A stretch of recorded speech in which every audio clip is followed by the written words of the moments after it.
இறைவனை புகழ்ந்து நாங்கள் 5 வேளை தொழுகை செய்யும் பொழுது எங்களுக்கு என்ன நடக்கிறது என்பதை நீங்கள் தெரிந்து கொள்ள வேண்டும் என்பதற்காக சொல்லுகிறேன். காலையில் எழுவதற்கு சோம்பலாய் இருக்கிறது. எனக்கு 65 வயசாச்சு. என்னை விட மூத்தவர்கள் சுறுசுறுப்பா இருக்கிறாங்க. எனக்கு ஒன்றும் புரியல, என்னால முடியல, எனக்கு ரொம்ப களைப்பா இருக்கிறது. நான் எப்பவுமே ஏர்லி மார்னிங் 8:30 தான் எழுந்துக்குவேன். ஆனா இஸ்லாமியனாக ஆன பிறகு காலையில விடியற் காலையில அந்தியில காலையிலேயே எழும்போது எனக்கு சோம்பலாக இருக்கிறது. ஆனால் பாங்கு ஒலி கேட்ட உடனே எனக்கு சுறுசுறுப்பு வருகிறது. உணர்ந்து சொல்லுகிறேன், பாங்கு ஒலி கேட்ட உடனே அது என்னை அழைக்கிறது என்று நான் உணர்கிறேன். யாருக்கோ வருகிற அழைப்பு இல்லை, அது இறைவனிடம் இருந்து எனக்கு அழைப்பு வருகிறது. எழுந்திரு, வா, சுத்தம் செய்து கொண்டு வா, கைகளை, கால்களை, முகத்தை, கழுத்தை, காது மடல்களை, நடு வகிட்டை நீர் கொண்டு சுத்தம் செய்து கொண்டு வா, தண்ணீர் ஊற்றி சுத்தம் செய்து கொண்டு வா. 1996 ஒரு சைக்காலஜிஸ்ட் கண்டுபிடித்தார். அதற்கு பிறகு அது நடைமுறையில் இருக்கிறது. ஒரு சைக்கோ தெரபிஸ்ட் கண்டுபிடித்தார். டெட் செல்ஸ் எல்லாம் உடம்பிலே இருக்கின்றன, அதாவது செத்துப்போன செல்கள். அவைகளில் சில மிதந்து மிதந்து தோல் அடியிலே வந்து தோலுக்கு மேலேயும் வந்து விடுகின்றன.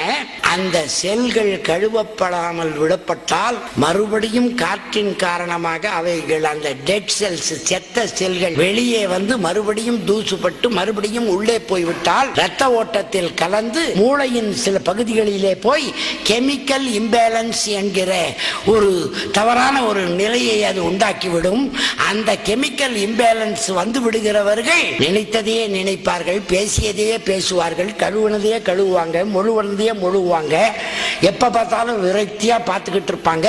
அப்சசிவ் கம்பல்சிவ் டிசார்டர் என்று சொல்லுகிற OCD என்கிற மிகப்பெரிய மனச்சிதைவுக்கு ஆளாகி விடுவார்கள் என்று 97 ஒரு விஞ்ஞானி கண்டுபிடித்து சொன்னார். 1432 ஆண்டுகளாய் 33 ஆண்டுகளாய் எங்களுக்கு அந்த டெட் செல்ஸை கழுவி விடுகிற, எங்கெங்கே வரும் டெட் செல்ஸ்?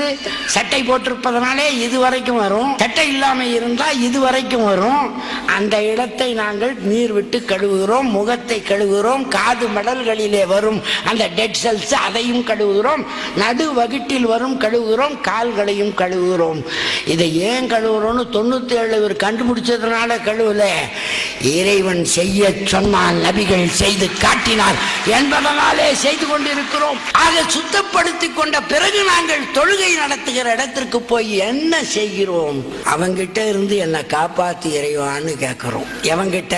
எதிர் வீட்டுக்காரங்கிட்ட இருந்தா, இல்ல நாட்டில் ஆட்சி ஆள்றவங்க கிட்ட இருந்தா, இல்ல எதிர்கட்சிக்காரங்கிட்ட இருந்தா, இல்ல அவுது பில்லாஹி மினஷ் ஷைத்தானிர் ரஜீம், அந்த சைத்தானிடம் இருந்து என்னை பாதுகாத்துக் கொள்ளுங்கள் என்று நாங்கள் இறைஞ்சுகிறோம். எந்த சைத்தான்? விரட்டப்பட்ட சைத்தான், விலக்கப்பட்ட சைத்தான், வெகு தூரம் விரட்டப்பட்ட சைத்தானிடம் இருந்து பாதுகாக்க கேட்கிறோம். விரட்டப்பட்ட சைத்தானிடம் இருந்து இறைவா என்னை பாதுகாத்துக்கொண்டு நாங்க கேட்டா உனக்கு என்ன கஷ்டமா இருக்குது? யாரு இதுக்கு ஒரு மீட்டிங் போட்டு தொழுகை நடத்துறதை கிண்டல் பண்றதுக்கு உங்களுக்கு யாரு உரிமை கொடுத்தாங்க? இது யாருக்கு எதிரானது? உலகமெல்லாம் ஒரே நேரத்தில் அந்தந்த குறிப்பிட்ட நேரத்தில் தொழுகை நடந்து கொண்டிருக்கிறது. நாங்க வேற என்ன செய்யறோம்? உங்ககிட்ட இருந்தா பாதுகாப்பு கேட்டோம், அந்த தலைவர்கிட்ட இருந்தா பாதுகாப்பு கேட்டோம். விரட்டப்பட்ட விலக்கப்பட்ட சைத்தானிடம் இருந்து பாதுகாப்பு கேட்கிறோம். இப்ப உங்களுக்கு ஒரு கேள்வி தோன்றலாம், அவன் தான் விரட்டப்பட்டு விட்டானே, உங்ககிட்ட இருந்து பாதுகாப்பு ஏன் கேட்கிறேன்னு கேட்டா, 114வது அத்தியாயத்தில் திருக்குரான் முடியும் போது இறைவன் சொல்லி தருகிறான், மனங்களுக்குள் ஊசலாட்டத்தை ஏற்படுத்துகிற சைத்தானிடமிருந்து பாதுகாப்பு தான். அவன் விரட்டப்பட்டவன் தான், விலக்கப்பட்டவன் தான், ஆனால் மனங்களுக்குள்ளே ஊசலாட்டத்தை ஏற்படுத்தி கொண்டிருக்கிறானே, அவனிடம் இருந்து பாதுகாப்பு கேட்டு இறைவனிடம் இறைஞ்சுகிறோம். அவன் ஒருவனே இறைவன் என்று அவனை புகழ்கிறோம். எல்லா புகழும் அவனுக்கே என்று சொல்லுகிறோம்.